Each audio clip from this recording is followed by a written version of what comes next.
They say the sharks of French Polynesia are happy and well fed. Guess I'm about to find out.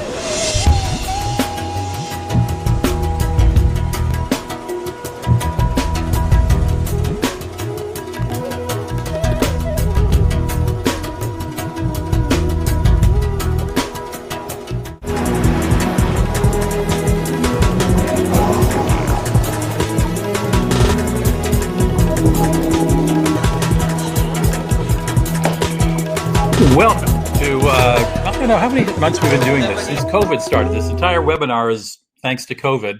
In the right-hand corner, you will see our first guest. If you're beginning to feel like you've been in solitary confinement or some sort of softer version of it for the last 5 months, you're going to want to hear what my first guest, whose name is Michael Bond, has to say, because I think he can lift your spirits. Michael Bond is a British science writer who has spent 20 years consulting on science and development for, with an emphasis on the fields of psychology and behavior for various places. He was a senior editor for 6 years at New Scientist magazine. And he just published a new book out in the States now called From Here to There, The Art and Science of Finding and Losing Our Way. We'll show you a jacket cover later when we're talking with him. The new book looks at who our brains tell us we are and where we are, and why some people are better at navigating than others. As an interesting aside, he also started a website called 21 Pictures that applies social psychology to online dating. That may be another show, another webinar, Michael, on a whole separate topic. Then at the half hour, we'll be joined by a particularly personable and experienced tour operator named Edward Piazza, who joins us today from Southern California to give us a worldview on travel, such as it is today. And the very first question I'm going to ask him is the same question I get asked most often, which is, hey, when are we going to be able to go to Europe? I don't know. All right, as we start every hour, as you know, with a taste of wine and talk a little about where it came from. Today's wine is made from the lowly Merlot grape. And I say lowly because Merlot wines took it in the chin. When a hit movie set in California way back in 2004 came out, it was called Sideways. And the main character was played by Paul Giamatti, and he repeatedly trashed Merlot. He said it was an overgrown grape in California. You could find it anywhere. His favorite grape was Pinot Noir. The movie had a big impact on the wine industry.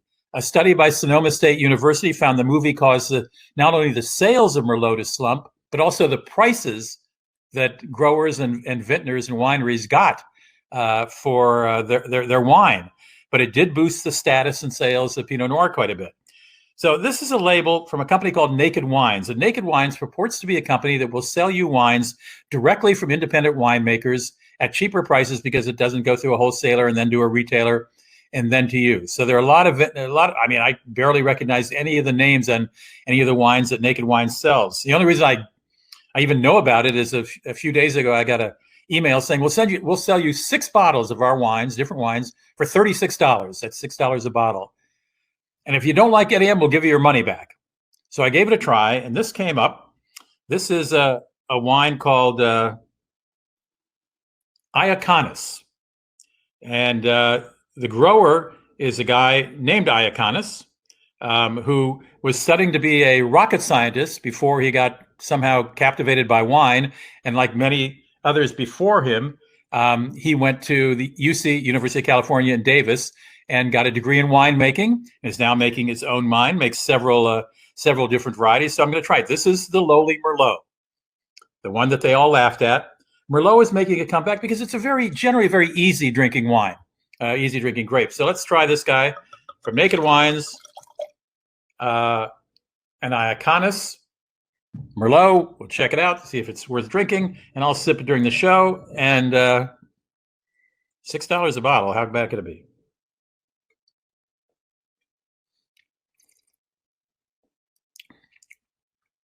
It's very nice. I think it needs a little air. It'll be a little softer in a minute. Merlot is, as I say, a very easy drinking grape. So is a good Pinot Noir. So it's a good Cabernet Sauvignon. So many other varieties, but Merlot is generally liked by all kinds of people who say, well, I don't know anything about wine. But this is a nice strong Merlot. Be good with meat. Be good with anything spicy.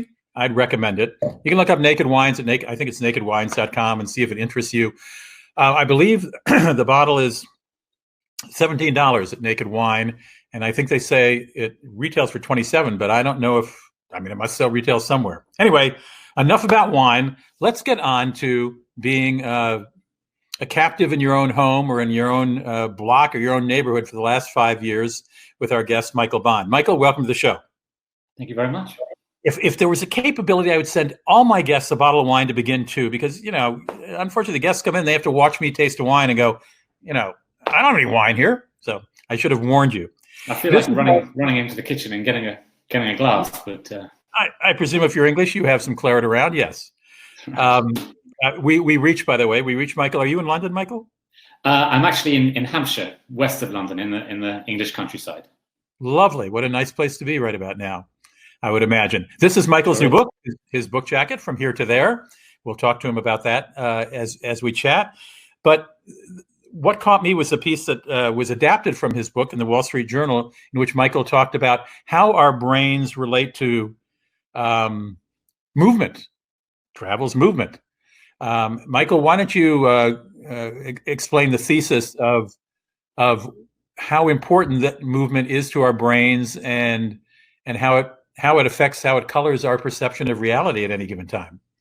Sure. Well, we live in an age of GPS and navigation technology, which means that most of us don't really have to think about it when we travel from A to B.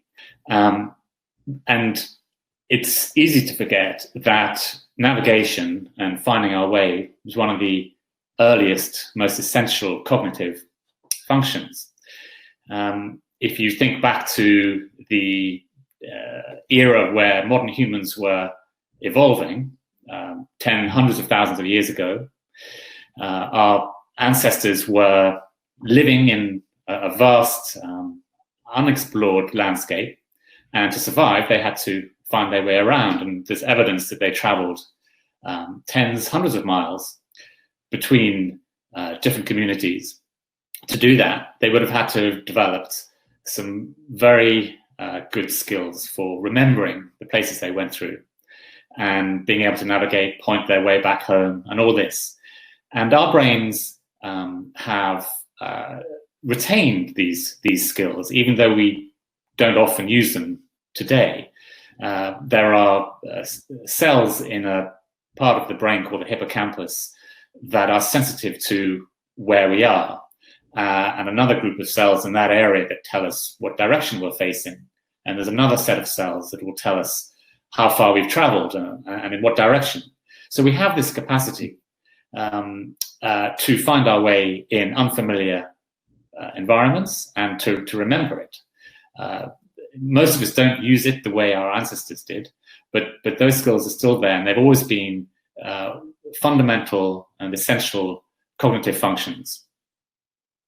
And do we exercise them? That's probably the wrong word. Do we stretch them when we travel? If I get on a plane and land in a totally different environment, different city where I know nothing, does it kick in? Does it, as I say, exercise it in any way? Yeah, I mean, exercise is a good word to use, actually, because that's exactly what we do when we try and find our way around a place that we don't know. We have to, I'm assuming for the purposes of this example that we're not following instructions through our sat-nav, but when you land in a new place and familiarize yourself with your surroundings, you have to pay attention to what's around you, to the architecture of the space, to the boundaries, the landmarks, distances, mm-hmm. directions.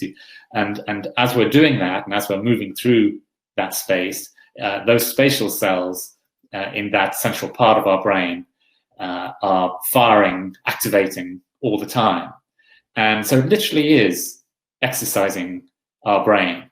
And that part of the brain is also important for memory, for abstract thinking, imagination, problem solving.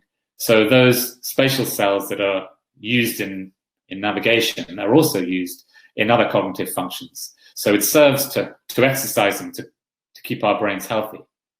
And what happens if, because most of us many of us who have stayed, homebound's too strong a word, but we've sort of sheltered in place, as we say in the United States. Most of us don't shelter in space to this extent that we have the last 5 months. Let me put it that way. Does that have an impact on our sense of well-being, on our sense of happiness, our self-satisfaction? Absolutely. If you're isolated, or if you're just in one place and you're not moving around, you're obviously not exercising those special cells in the way we do day to day. But if you think, it's helpful to think of an extreme example of that, of prisoners in solitary confinement, or kidnapped victims, and people who I love the two anecdotes you did in the Wall Street Journal piece of two solitary confinement prisoners.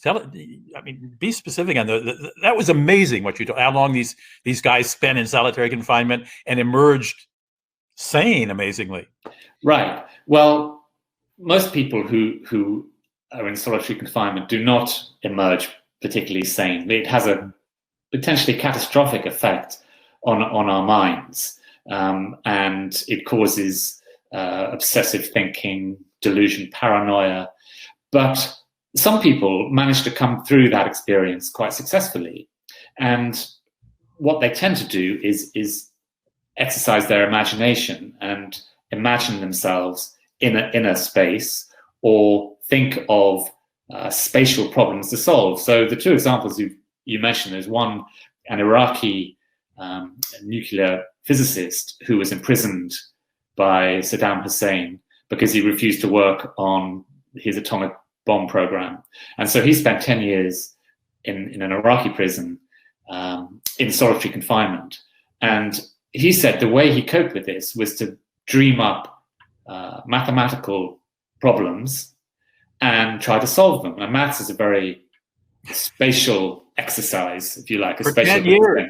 For 10 years. So that he used methods like that, and he came out of it relatively sane. In fact, he's now a minister in the Iraqi government.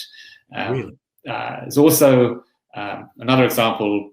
In fact, this is quite common among supermax prisoners in the US who spend a long time in a solitary confinement in prison, don't have access to much outdoor space or to other people.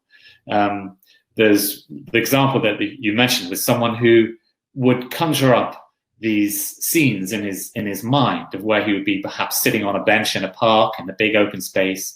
People would be walking by, he'd be talking to them. So he'd, in a way, invoke that sense of space and be interacting with the world. And that would be exercising his hippocampus in just the same way as if he were actually walking around in the real world.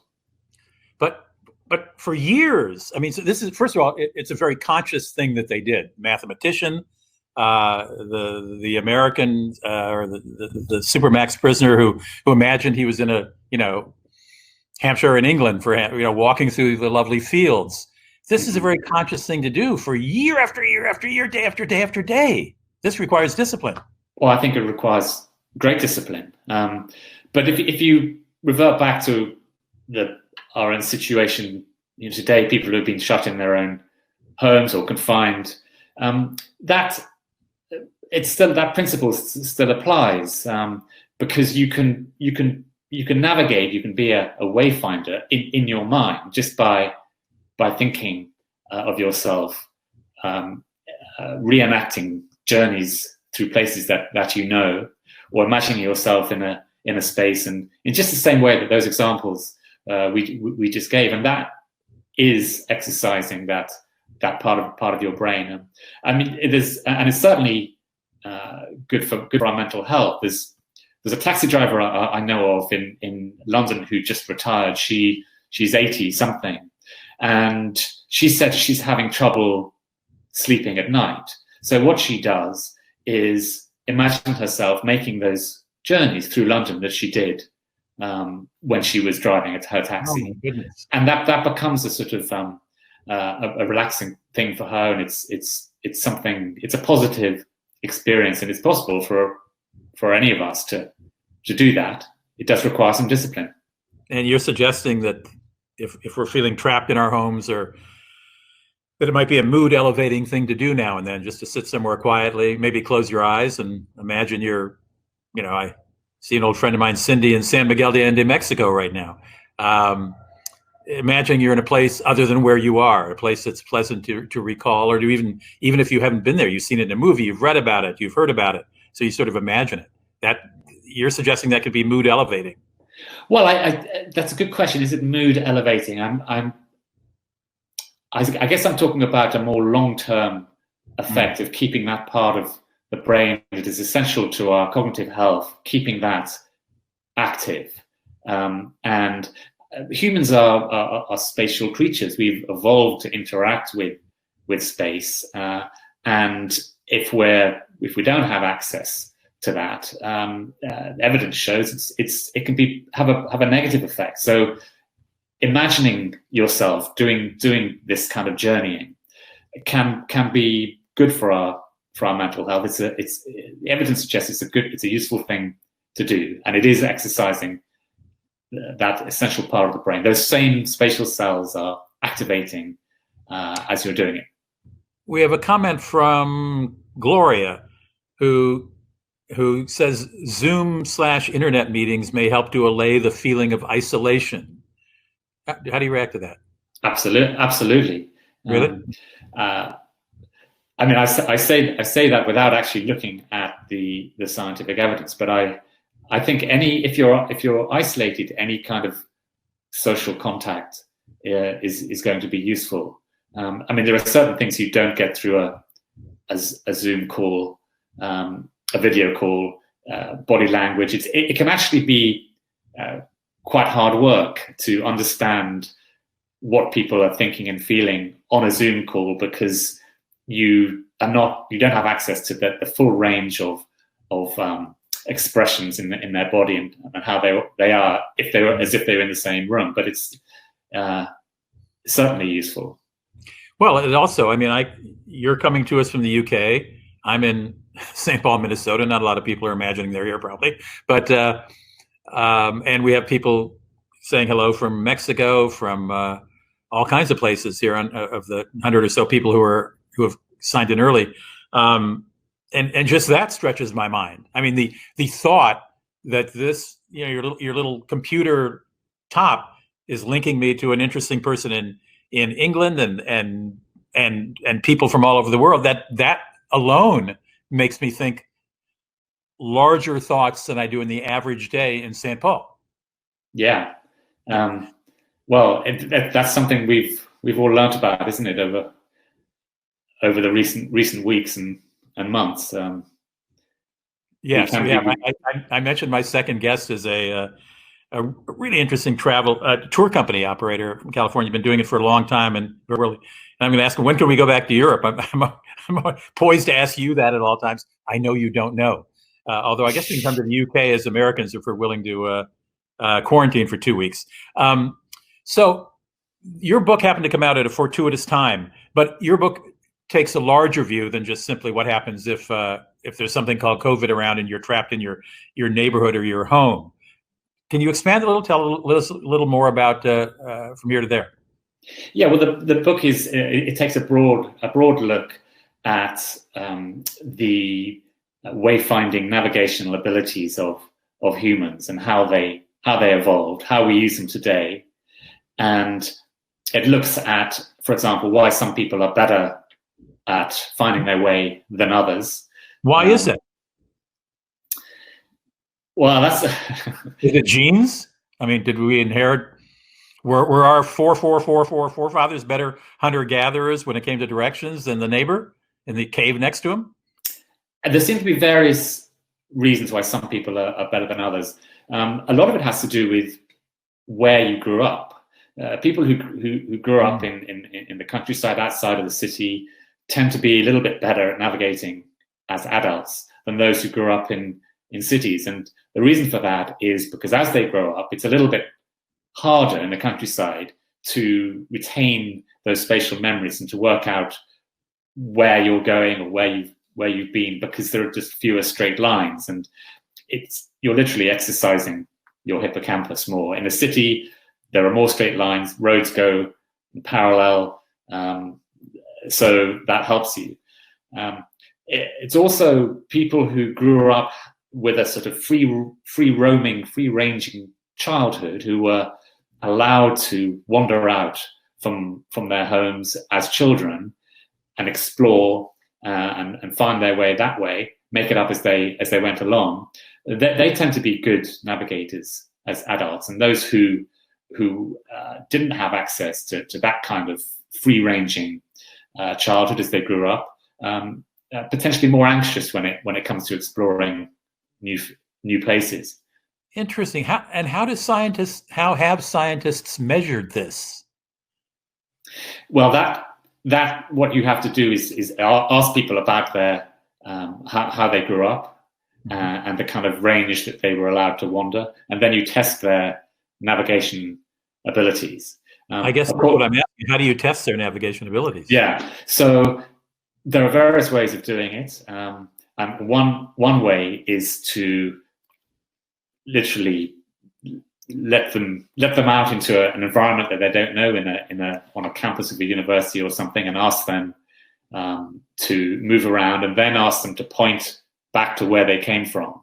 And that ability to point back to where you were is a good indication of how good you are at retaining the memory of where you've been and keeping being aware of the things that you've passed and how you've turned left, right, and all of this. So, but there are other. Personality seems to have a predictive effect on navigation ability. People who are extrovert and very open-minded tend to be better than those who are more anxious and neurotic.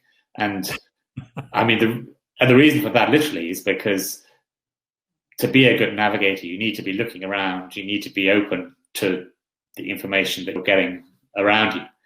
And if you're anxious, it's difficult to do that. People tend to have a more narrow focus, and anxiety is actually one thing that really interferes with navigation ability, even if you're a good navigator. Well, I'm a very good navigator, and I can go into a small town in Europe and go back 5 years later and take you right to the same restaurant. But my father was an excellent navigator as well. He was an Army officer, and we lived in different places throughout Europe and the United States. And we would take weekend trips. We'd drive through little German towns, and there's always a sign saying the name of the town as you're entering, the name is you're leaving. And we'd go into a village. Like, what's the name of this town? After we passed the sign, if I hadn't seen it, he was always saying, "Look out the window. Which direction are we going? Because you can tell what side the sun is on the tree at this point in time." And I have to think that helped. And to further that story, he had a stroke at 43 that left him paralyzed on his left side. This was back before laser surgery, and so they had to open up his brain and go in and take care of the aneurysm. And from then on, he had no sense of direction at all. A guy who could find his way out of anywhere, if you just drop him in the middle of it, had no sense of direction. Clearly, that part of the brain you're talking about was touched during the surgery and affected adversely, obviously. Right. I imagine it was distressing for him to be able to navigate how he used to. It was. He was. We only have a few minutes left, Michael. Okay. Can we? But is there something further you want to describe of what we would find in your book? Please do that. And then I'm going to ask you 2 minutes on your dating thing. Oh my God. I guess that one main part of the book is about what happens when people get lost and the emotional experience of being lost, which anyone who's been through that will know it can be terrifying and has a profound effect on our thinking and our behavior. So it sort of analyzes what's going on in our brain and our behavior when that happens, and why it has such a negative effect on how we are. Interesting, because some travel writers say the best thing to do is to take the wrong fork in the road and to get lost and discover things. But you're right. There are people who, immediately upon finding their lost, panic and almost prevent themselves from figuring it out because they're so agitated by it. Right. It's very common. That reaction is very common. Or search and rescue volunteers will tell you when they come across people who have been lost, it's very difficult to even talk to them about what happened, because their mind is often quite scrambled. How did you get interested in this field, this particular field of science? Various reasons. I've always been interested in the outdoors and done a lot of sort of hiking, and nearly got lost myself quite a few times. And also in my family, I have people who are extremely good navigators and people who are really terrible. So that's always interested me in why there's such a disparity within the same family.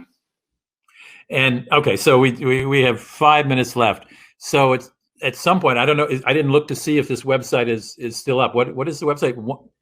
21 Pictures, and it's actually it's dormant at the moment. It's dormant at the moment. Oh, okay. So unfortunately, you can't use it. But it was a dating website based on findings from psychological science. That the aim was to try and give people a better shot at finding someone. But basically, the very 1 minute idea is that it's based on pictures. Is that you read people from their pictures rather than have them describe themselves and what they're interested in. You could be a millionaire with this, Michael. I think this is what. Yeah, don't write. You know books. I write books. I didn't make any money on books. You could have a dating website with just pictures and. We had a couple of serious questions in before I just saw. Narendra asks, well, first of all, she says she really likes the historic map in your background.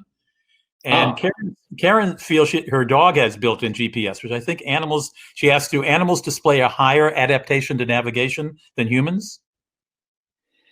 I think that's probably right in general. Certainly wild animals. Domestic animals might have... I'd say they perhaps don't need to use those abilities so much, but I'd say in general, that's correct. You know, a friend of mine in London, a good friend of mine in London, has a cat, and she told me that some researchers at some point in London put some GPS tracking units on cats that are let out of the house in the evening, and all their owners thought, maybe they go a half a block away, they stick around, and apparently these cats. I mean, cats they can go 10 miles, 20 miles away from home in the evening and come back. That their range of roaming was phenomenal. I mean, the owners were shocked. That's interesting. It's actually also true of children. If you ask parents who live in a rural area and who allow their children to wander around a bit, you ask them the furthest that they think their child has gone.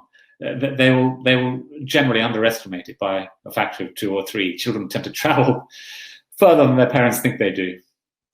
I think this is just fascinating. I'm so glad your book was adapted for the Wall Street Journal so I could learn about you. And I know you were on my radio show last week. I appreciate your doing double duty and coming on and sharing your thoughts with us now. Are you working on a new book? Rudy, I am. I'm working on a book about fans. I mean, people who have a deep interest in a subject and the social dynamics of fandoms, anything from sports teams to Jane Austen to Beatles, so that's something a bit different. That's going to be a welcome book in the United States of America, which is, every nation has its sports fans, and we certainly do. So good luck on that book. Thank you very much, Rudy. It's been great coming on the show. Much enjoyed it. Thank you so much. Michael Bond reached us from his home in England, and we appreciate it. And his new book is called, I want to get the exact title. It is, why don't you just say it? You know the subtitle. From Here to There, The Art and Science of Finding and Losing Your Way.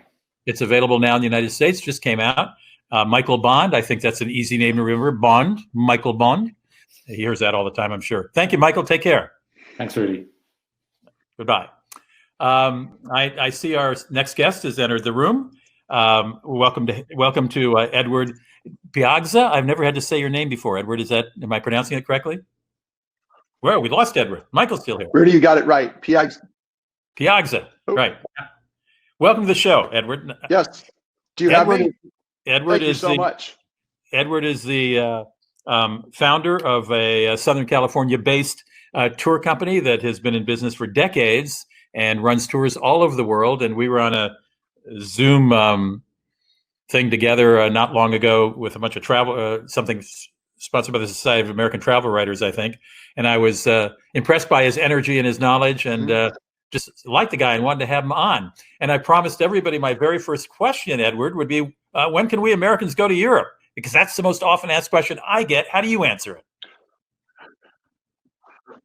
Well, it's definitely a question I get asked often also, Rudy. The short answer is you can go to Europe right now. Obviously, not all of Europe. There are some select countries that are open to Americans right now. Turkey is open to Americans. Croatia is open to Americans. So, for example, we have guests who are actually scheduled and going to Croatia coming up in the next couple of weeks. The key is it used to be, meaning literally as recently as just the last few weeks, you had to have a negative COVID test within 48 hours before arrival into Croatia. But then we set our Croatian guides out on a hunt that is almost as challenging as finding the black and white truffles for which Croatia is famous. And just like a really good truffle hound, they unearthed the good news, which is that you can go now to Croatia so long as you have your flight paid for,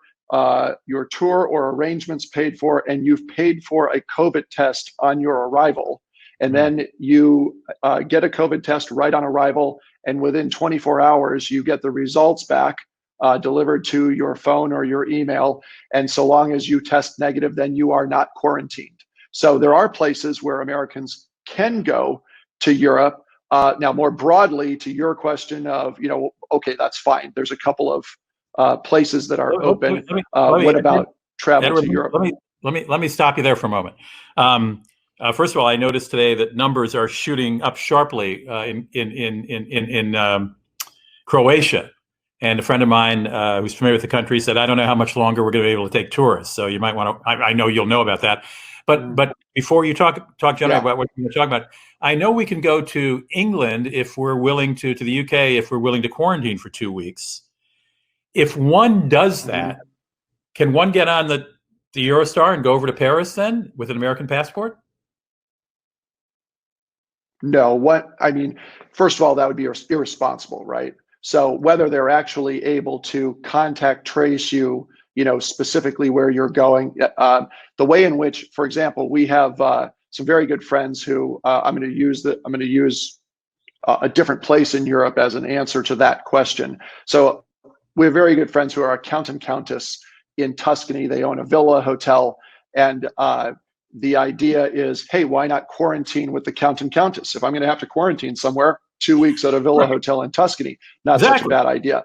Right. But when you start to really look at what's that, I hope that's a Chianti. Count and countess is Tuscan villa on me. And so it sounds like a great idea, and it may come to us being able to do that. But if really the quarantine is where you're, in your room for the 2 weeks, it might still be a really nice room, and that might be more fun than being at home at your room in Minneapolis or San Diego or New York. But I think that what we all have to focus on is, we're literally more than ever, I think we have found as a global people, we're all in this together. And so if you're going to go somewhere, and you're going to do it under the auspice of quarantining, it needs to be to go and quarantine and be responsible, even if, the fact of the matter is the government may not be able to trace your every move. It would be incredibly irresponsible to then hop on the Eurostar and just go, traveling around Europe. I didn't mean to suggest sneaking into Europe by flying to London, by flying to London and then getting on the Eurostar. I meant if I went to UK, quarantined for 2 weeks in the UK, then could I move around Europe? I suppose there's no way to really prove that I quarantined. There's no way I could prove I quarantined. I could have a passport when I arrived in London 2 weeks earlier, but who knows? Maybe I was running around town, at parties. So it's a great question, I think the answer is probably yes. And the reason I'm going to think this out loud with you. So,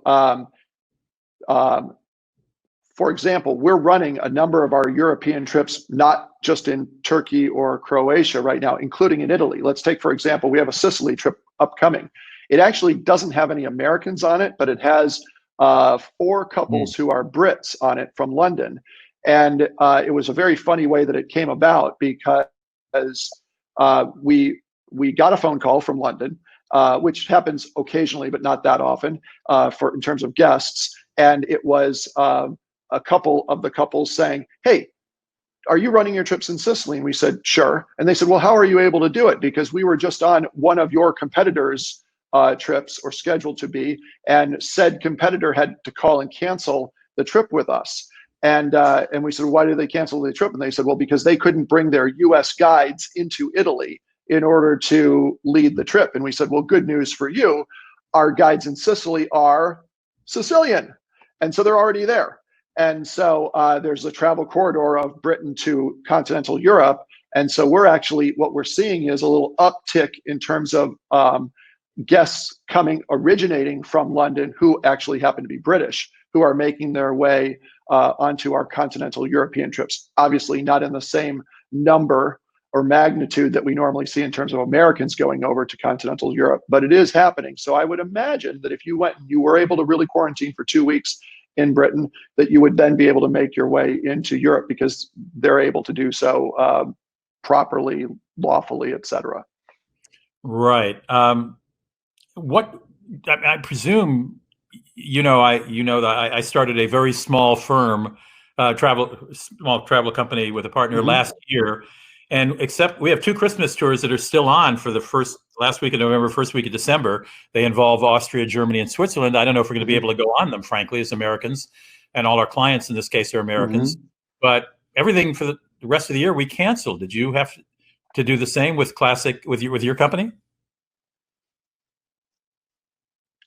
Well, let's see. No, we have not canceled the rest of the year.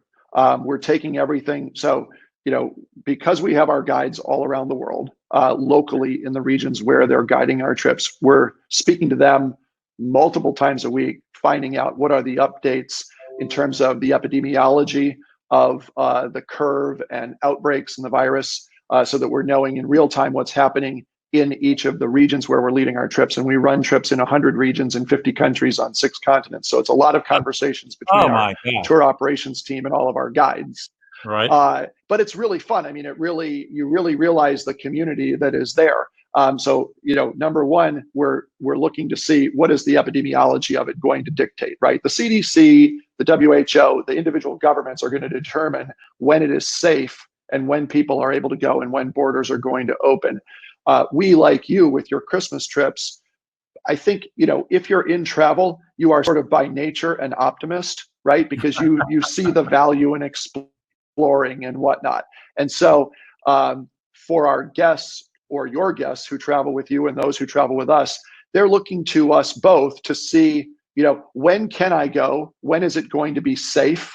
Where am I going to be able to still experience the immersions culturally that I like to have when I travel, but know that I'll be safe in doing so, right? And so much of our time right now is spent on a couple of things. One, working with our guides, our hoteliers, all of the people that we normally work with to create and operate our trips, to create additional flexibility. Guests need more time before they have to make that go, no-go decision, right? And they want to know that if I stick with you, Classic Journeys, in this, and I really want to go later this year, and it turns out that I can't, I need to know that I'm going to have flexibility to pivot, to another departure, or to go next year, etc. So that's one thing. And then they want to know when they're safe, that they're going to be able, when they're traveling, that they're going to be able to be safe and to still have these great experiences. So what we're seeing is, historically, about 40% of our guests travel with us privately, 60% on published departures, 40% privately. This year, that has completely flipped. Maybe you're seeing the same thing, Rudy, where people are really looking at it and saying, okay, I still want to travel, but I think I'd like to travel with the germs that I know rather than the germs that I don't know. And so they're getting their own family or posse, traveling companions together, and asking us to create private departures for them. We haven't. And then they want to. I was just to say, Edward, we have not matured enough to be running any private. I guess we could do it, but we're only 1 year old, 2 years old, but only 1 year in experience. I want to interrupt you for just a moment because it occurred to me I may not have mentioned the name of your travel agent, tour company when I introduced you. Maybe I did, but I don't remember saying it. So you just saw Edward's website. It's Classic Journeys is the name of his tour company, and I apologize, Edward, if I didn't say that when I introduced you. I may have. I don't remember, but I want to make it clear. So you are watching. Our guest is Edward, let me look at it because I'll pronounce Piegza, Piegza, Piegza, who is the founder of Classic Journeys, based in Southern California. And how long has Classic Journeys been in existence? We are celebrating our 25th anniversary, Rudy. Wow. Actually, in about 2 months, October 14th, we will have completed 25 years. So we're a quarter century old. It's been an amazing 24 years, and then a very interesting 25th year, right? But the good news is, it's been 24 great and successful years where, I always thought that there would be another 9/11. I just thought it went so well for the bad guys the first time around that if I was a bad guy, I would try to do that sort of thing again. So I've run the company very conservatively. We've never took on debt and whatnot, and built up retained earnings thinking that would be the case, that Americans wouldn't be able to travel for a while. And it turns out I got the what wrong, but at least it put us and our guests and all of our partners around the world in a position where, we can survive this, period of no travel. And then, the next big thing that everybody is going to face is, how do you handle the restart, right? When everybody is able to travel again, and all those people who have said, okay, just pick up my, trip to Tuscany or Iceland or Vietnam that was supposed to be on, May 1st of this year, and just move it to May 1st of next year. And now everybody, all the tour companies and cruise lines and whatnot, have to be able to survive that. And so we believe we've positioned ourselves and our guests well for that. We did the exact same thing. And 90% of our clients who had signed up for, ours are very small groups, like 12 people, 10 people. That's what 90% of them happy to move into the next year. But we also said, if you want your money back, you can have it. And the same thing for next year. If you just don't want to go, we'll give you your money back. I'm guessing you offered the same thing to your customers? Yeah, our guests have fallen into sort of three different camps. Those who, for whom they're just, maybe the world is going to end. The best thing, to protect oneself is to ask for a refund. The next camp is, I don't know when I'm going to travel again or where, but keep my payments, we'll put it in the bank of Classic Journeys, and I'll be back to you later to let you know where and when. And then the third camp is those who are saying, I know exactly, I'm a traveler. I know when I want to travel again, I'm going to pick up my tour and move it to, 2021 or 2022.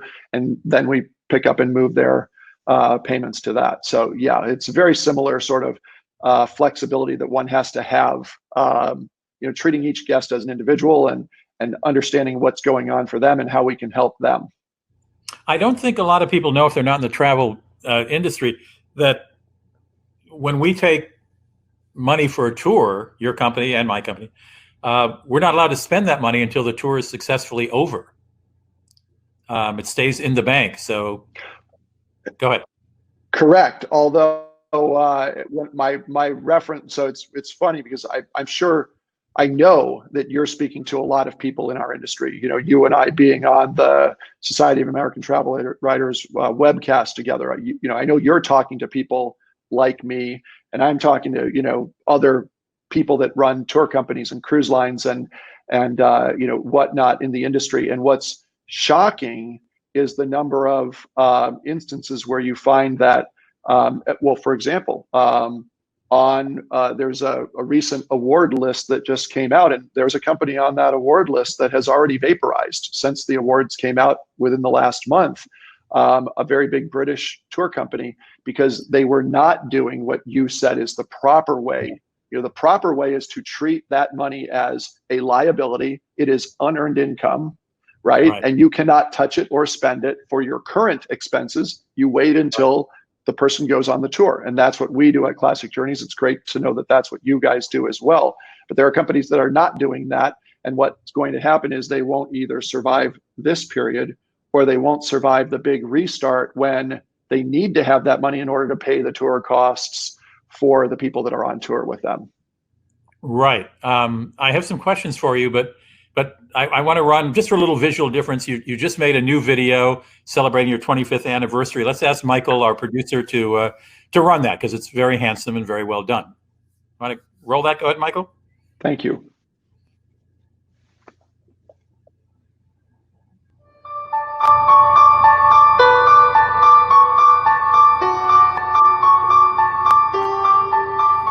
At Classic Journeys, we're a family company of dedicated guides, hoteliers, partners, and most importantly, you, our guests. And even in challenging times like these, we still share a passion for travel and the precious world we share. Our quarter century of experience and stability have never been more important. A quarter century of putting guests first. A quarter century of handcrafting trips of a lifetime. A quarter century of memories created with you. We look forward to exploring with you again and creating new memories with you. I'm Edward Piegza, founder of Classic Journeys. When you're ready to travel, count on us. We'll be here. We'll be ready for you.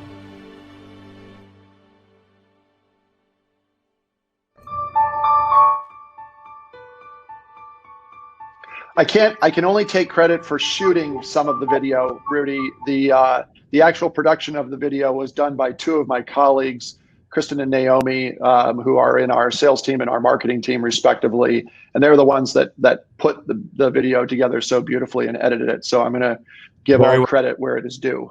It's very well done. Okay, let me go to some questions from our. Thank you. Wayne asks, how many people go on your tours? Is there a maximum? So on a published departure, the maximum number of guests is 18. The average number of guests is about 10 across all of our trips worldwide. And take a range of, let's say, 4 to 18 with an average of 10. And then on our private trips, literally as we've had one lady who has consistently booked private trips with us that she likes to do by herself. But, very frequently it's, 4, 6, 8, 10, 15 people, from a family or a group of friends who will go. And then sometimes bigger than that. But let's call it an average around 10. Cheryl wants to know what the average age of your guest is. I guess probably on your published tours. Sure. Again, on published trips. So because we run several different types of trips, because we run our culture and walking programs and our culinary, family, multi-sport, river cruising trips. So on all other than the family programs, the average, so the bell curve, 80% of our guests are sort of between the ages of around, let's say 50 and 70. And then if you throw family into the mix, now you're talking about, 2 or 3 generations. So then we pick up the, kids and teens and millennials and whatnot. Susan Mader says, I've traveled with you for 24 and years. The family trips often. 24 years. She says, great company. I know Susan. And another one of there was somebody else here who said something, Carrie Agnew said, love traveling with CJ. That would be Classic Journeys. So you have your fans here. Thank you, Carrie. Let's see. I'm interested in going to travel. Okay, here's a long question from Danielle. We're going to read it together, or I'll read it. I'm interested in getting into the travel industry as a researcher for boutique itineraries or as a tour manager. Can you throw out some quick tips on what skills you look for or good skills to bring to the table as an interested candidate? Sure. Well, this would be sort of like when I have 2 sons, 23 and 21. So we have career conversations all the time with them. And so what I would say to this person is there needs to be an authenticity, I think, for success, right? So, if you are looking to work for a tour company or be in the travel industry, first of all, there ought to be a passion for you in travel. There ought to be like really, truly in your heart of hearts that you really believe that when you go and explore and you meet other people and you see other places, that there's real value in that. You'll be more successful if you're passionate about it. I'm sure you've seen that throughout your career, Rudy.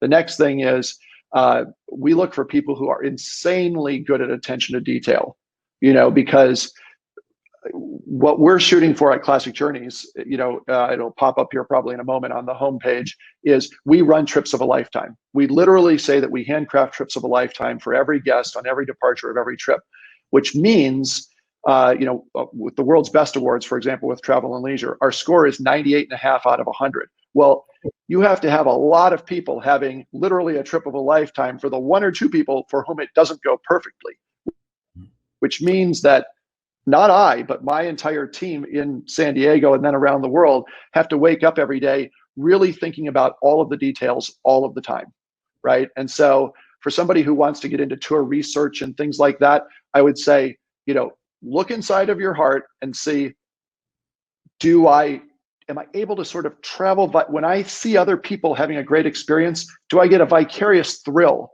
from it, right? Do I love and value what comes out of travel, the connecting of cultures and seeing and experiencing other things? And then do you have an insanely good attention to detail? Fair enough. Let's see. Danielle says, awesome feedback. Thank you. She's currently an avid traveler working in corporate event planning. Attention to detail and extra customer service are my strengths. I think I'll have to hire Danielle before you do, actually. Tell her to give me a call. We're always looking for great people. Classic Journeys in what's that fancy town you live in Southern California?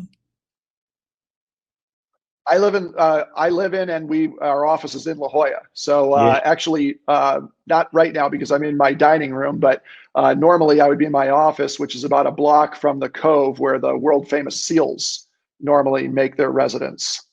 Okay, those aren't Navy SEALs; those are animal SEALs. Those guys are down in Coronado. Larry asks if you've been flying domestically during COVID, and I don't know if he's asking you or me, but let me answer and let you answer. In the last 5 months, I've taken 2 short flights, about 50 minutes each, between Minneapolis, St. Paul, and Chicago. The last one was 2 weeks ago. I was on a small plane, commuter jet. I was in business class. There were 18 seats, 3 people, me and 2 United pilots, very separate. Coming back, I was in A321, which is a larger commercial jet. Empty seats in the middle, but other than that, full. I sat next to someone in business class. Everybody had masks on, and there wasn't a word spoken, I don't think, the entire trip. You don't hear anybody talking. So that is, by the way, Danielle, who asked the question about joining your company, lives in Riverside.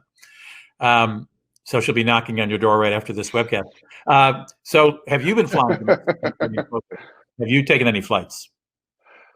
Rudy, last year, I took 12 international trips, not domestic, 12 international trips to 13 different countries and 9 domestic trips back and forth to the East Coast, mostly to see our son row on the East. Youngest son is still in college, so to see him row and whatnot. I flew internationally in January, February, and March this year, including getting home from the Galapagos on the 9th of March. And since then, I have not left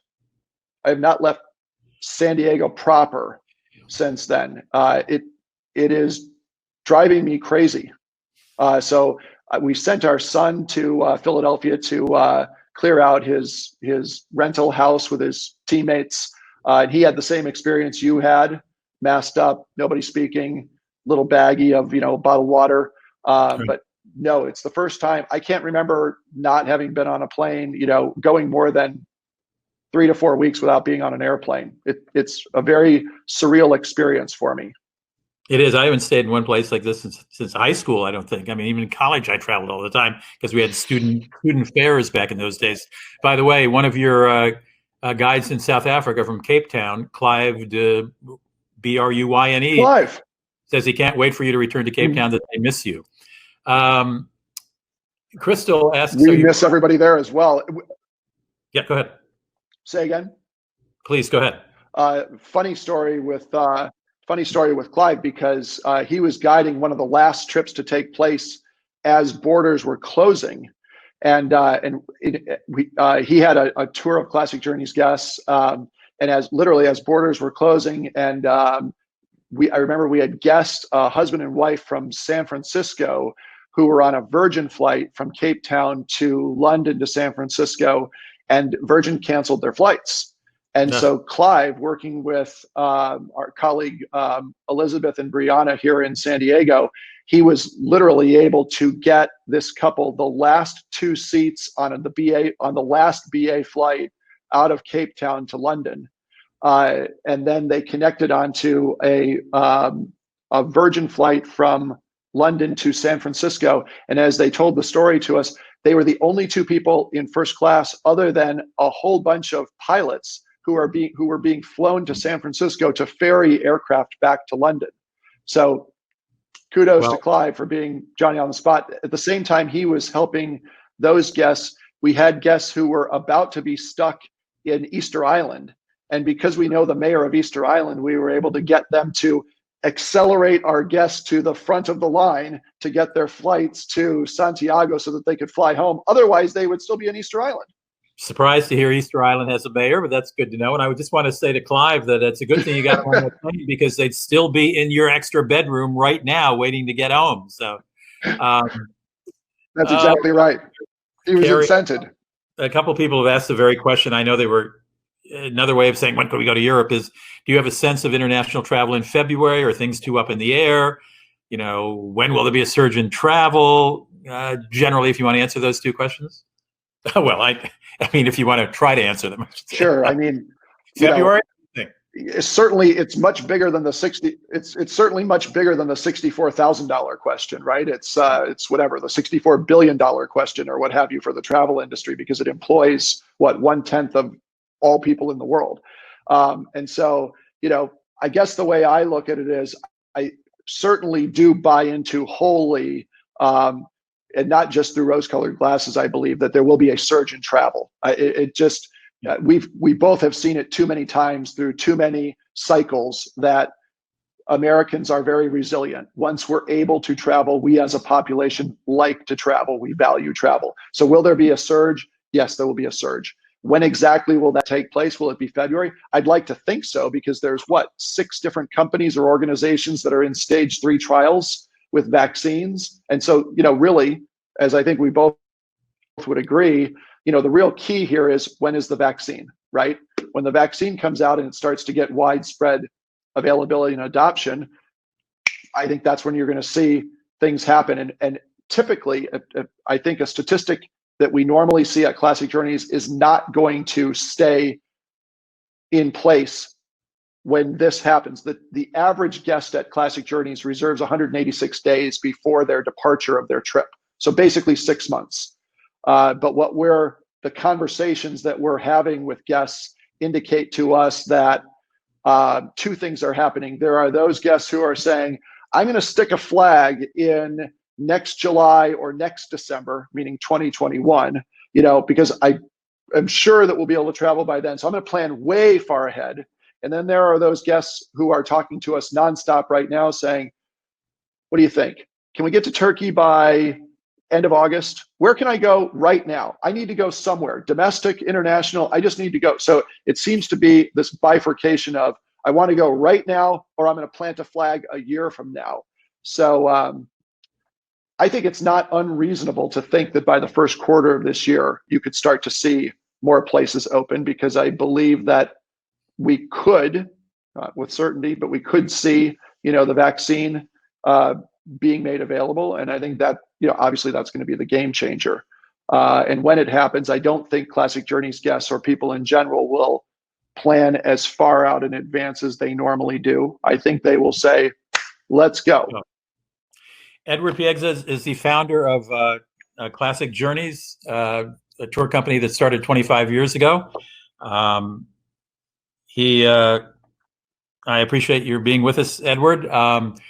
And you can find Classic Journeys at classicjourneys.com. You can find my little tiny tour company at maxatours.com. And you also, at maxatours.com, you can sign up for my weekly newsletter, which is a very chatty travel newsletter. I'm not selling anything there.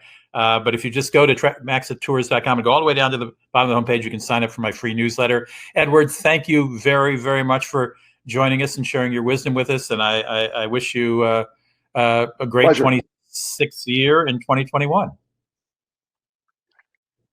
Thank you very much, Rudy. Pleasure to be with you again. Thank you. And I thank all our guests for joining us today from all over the world. Appreciate it. We'll do it again next week. And we'll send you, if you've registered to receive word, we'll tell you who our guests are next week. I hope, I said I was hoping that, well, I'm not going to name who I hope, because I don't want to promise again. Check in, register to subscribe to the webcast, and you'll get advance notice of who our guests are. I'll say goodbye to Edward, goodbye to our guests, sign off, see you next week. I'd like to say happy travels, but happy future travels. Bye-bye.